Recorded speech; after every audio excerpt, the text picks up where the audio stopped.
Seventh G7 summit starts in Cornwall in the United Kingdom tomorrow. The United Kingdom is hosting the summit as it currently holds the presidency of the G7. The participants will include the leaders of the G7 member states as well as representatives of the European Union. Cross now to our colleague John Bevir, who is in Cornwall to give us a preview.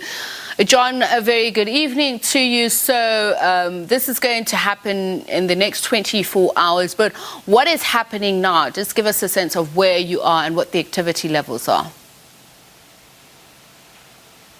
Well, I'm here in Cornwall, as you say, in southwest England. This is not normally the centre of the diplomatic universe. As you can see behind me, Cornwall is famous for small fishing villages, very picturesque spots. It relies heavily on tourism in terms of generating income down here. But the UK picked here partly to shine a global spotlight on it, to boost tourism post-pandemic. So as we speak, UK Prime Minister Boris Johnson is meeting with the US President Joe Biden, and they're meeting ahead of the G7 to discuss a lot of things. This is the first time that the two men met in person.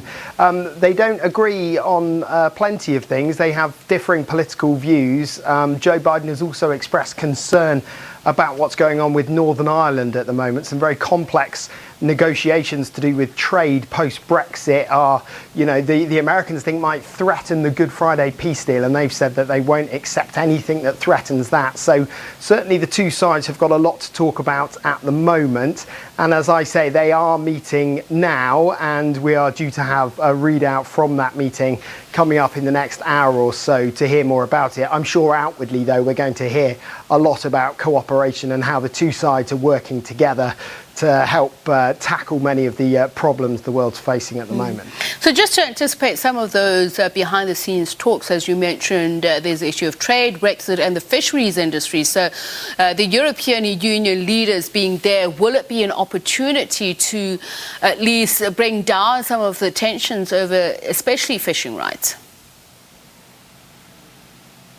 Yeah, absolutely. I think we're going to see a lot of that being discussed. The G7 proper starts tomorrow. This meeting between the UK and the US today was a kind of a preamble to the proper G7 getting going. So certainly we're going to see a lot to do with trade, as you say, fishing rights and trade deals and pushing ahead with things like that. And of course, expect to hear a lot more about building back better after the pandemic is how they phrase it, and working out better access to vaccines, things like that. That's going to be heavy on the agenda as well. So I want to then bring South Africa to the fray then. Our president is travelling there and should be there any time over the next couple of hours. So that would pit him against the already existing tensions between the UK, the US and Europe over this access to vaccines,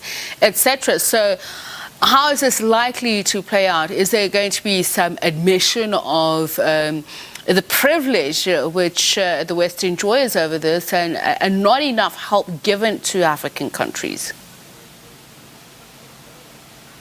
I think that's certainly going to be a key narrative that we see over the coming days. Expect announcements from all sides about how they're going to do more to give out more vaccines. UK Prime Minister Boris Johnson said that the UK wants to help the world end the pandemic by 2022. Now, of course, there are a lot of criticisms that the G7 nations have done nowhere near enough in terms of granting developing countries, especially in Africa, access to the vaccines, and that actually this is all maybe a bit too little too late, and that people are dying because these rich nations are looking after themselves first before giving away more vaccines or increasing their funding so that more vaccines can be made.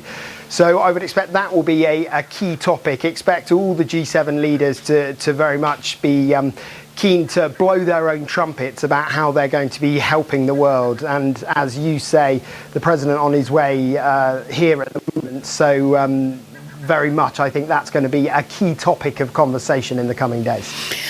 Is there going to be a geopolitical shift of sorts? I mean, it is somewhat implied with the new administration in the US, the entrance of Joe Biden into global politics, his persona.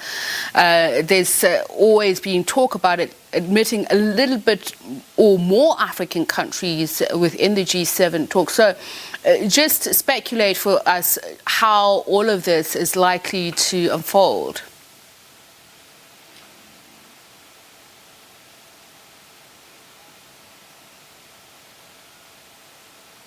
Okay, it looks like we've lost the sound connection to my colleague John Bevir there, who is in Cornwall ahead of the G7 summit. It takes place over the next 24 hours. He did mention that the UK Prime Minister Boris Johnson in a meeting with US President Joe Biden, who are having a meeting on the sidelines ahead of that all-important meeting of G7 leaders. He will give us an update later on the outcome of that.